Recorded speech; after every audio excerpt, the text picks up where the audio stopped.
1927, con la llegada del cine sonoro a España, se produce un cambio brusco en las cinematográficas, ya que no tienen los recursos necesarios para las nuevas tecnologías. Con ello surgen dos nuevas productoras, Cifesa y Filmófono.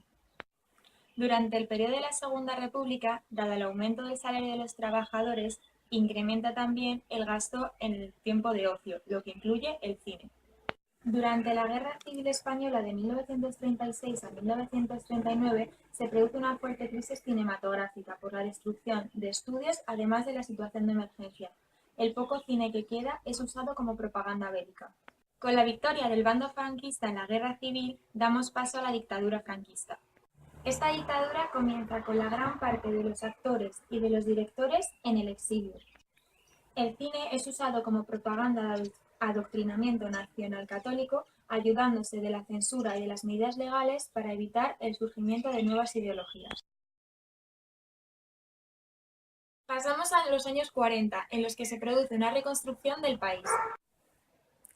Hay dos tipos de control sobre el cine: la represión a través de la censura y la protección económica, lo que hace que el cine dependa de las ayudas económicas del gobierno. Durante el cine de esta época se continúa con la defensa de los valores del fascismo. Cabe destacar en los años 40 la película Locura de amor, de 1948, del director Juan de Orduña. Esta película es un claro ejemplo del cine histórico de España de la época. Además, está tachada de xenófoba, ya que en la película los malos son los extranjeros, y puesto que España estaba aislada del resto del mundo, quiere dar una visión negativa del extranjero. La película trata sobre la pasión de la princesa Juana de Trastámara, hija de los reyes católicos, por su marido Felipe el Hermoso, el cual es un mujeriego, lo que enloquece a Juana. A princesa que a sobrina de un mesonero. ¿Ah? ¿Y no puedes decirme cuál es tu verdadera condición? Para que me respetéis, creo que es bastante aseguraros que no soy sobrina de García Pérez. Me alegro saberlo, señora, porque yo también os estaba mintiendo. No soy un simple hidalgo como me creen aquí. Soy un muy noble caballero de las tierras de Bruselas. ¿Habéis venido con los reyes? Sí, los acompaño desde que salieron de Flandes. ¿Y cuándo seguirán su camino a Burgos? Dentro de 2 días.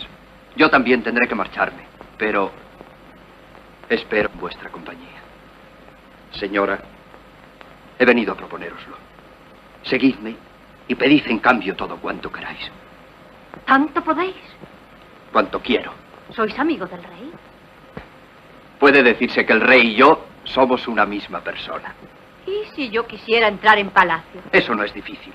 Podría buscaros una ocupación cerca de los reyes. Por ejemplo. Dama de la reina. ¿Y si yo no pudiera descubrir mi nombre? ¿No pasáis aquí por sobrina de un mesonero? En palacio podríais serlo de un señor principal. ¿Y os daríais por bien pagado solo con verme? Lo prometo.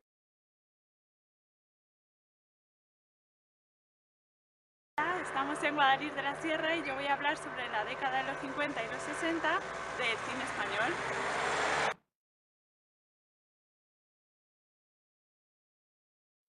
A principios de los años 50 se da fin a un periodo de autarquía para pasar a un precario desarrollismo e iniciarse en la sociedad de consumo.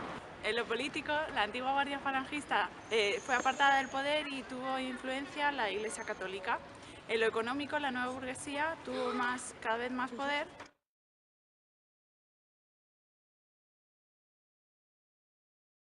En los años 50 vivió el auge del realismo social, aunque sin poder mostrarse de una forma directa o explícita. Surgieron directores que tuvieron que burlar la censura mediante el ingenio y la ironía. Algunos de estos directores fueron Bardem, Berlanga o Ferreri. Fue Bardem de estos tres el que mostró la figura de la mujer de una manera más dura, una visión crítica más dura. El espíritu rupturista de la década de los 50 se manifestó en la llegada de nuevas realizadoras como Rosario Pi. El cine de la época de los 50 era un cine de entretenimiento ligado a la voluntad del régimen para mantener a la población adormecida y feliz.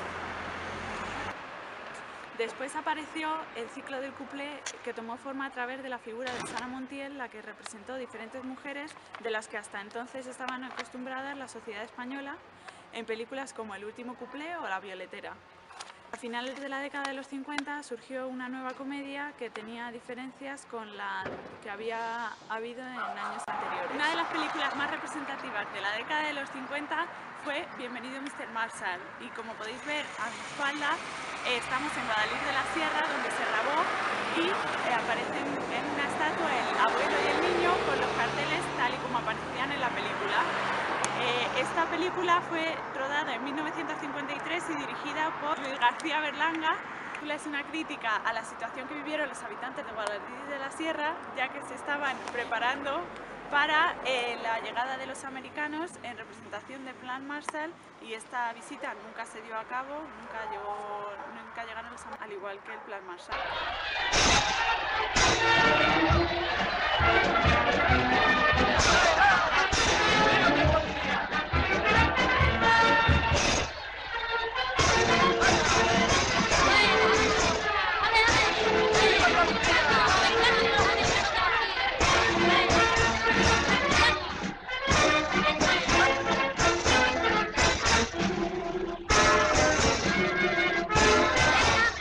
Los yanquis han venido un estalero con mis regalos.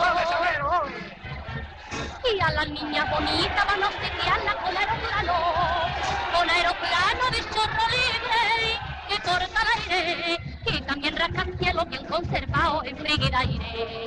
Americano, viene el pueblo dominicano, viva el camino, viva el pueblo poderío, ole mi chile y mi chila, y mi platero que le llama, le hemos recibido, americano con alegría, ole mi madre, ole mi suegra, ole mi tía.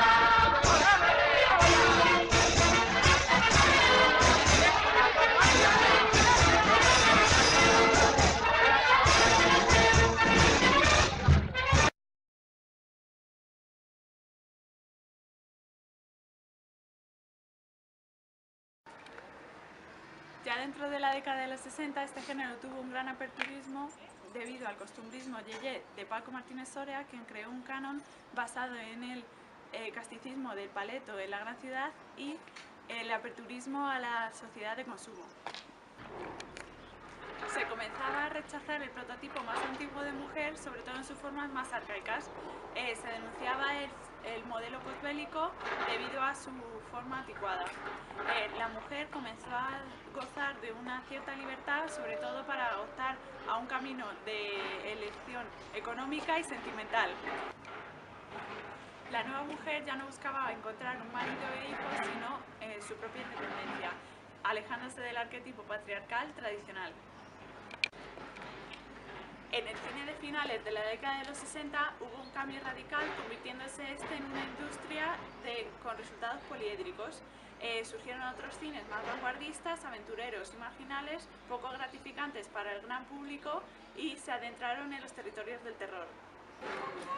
Se dinamitó así la prototípica imagen pasiva de la mujer, configurada desde décadas.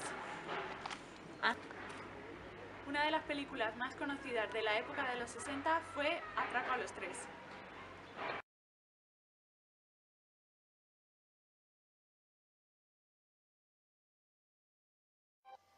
Bueno, yo os voy a hablar ahora de la década de los 70. Situándonos en el contexto histórico, esta época se puede dividir en dos partes. En los comienzos de los 70, España comenzaba a liberarse política y económicamente. Era un país que comenzaba a acercarse y adentrarse en la economía europea. La dictadura franquista, que tantos años llevaba existiendo en España, finalizaba en 1975, el 20 de noviembre, con la muerte del generalísimo Francisco Franco. La muerte de Franco produjo el periodo conocido como la transición hacia una democracia. Con la muerte de Franco ascendió al trono el rey Juan Carlos de Borbón. En cuanto al cine, este gira en torno al contexto económico y sigue la misma trayectoria que este.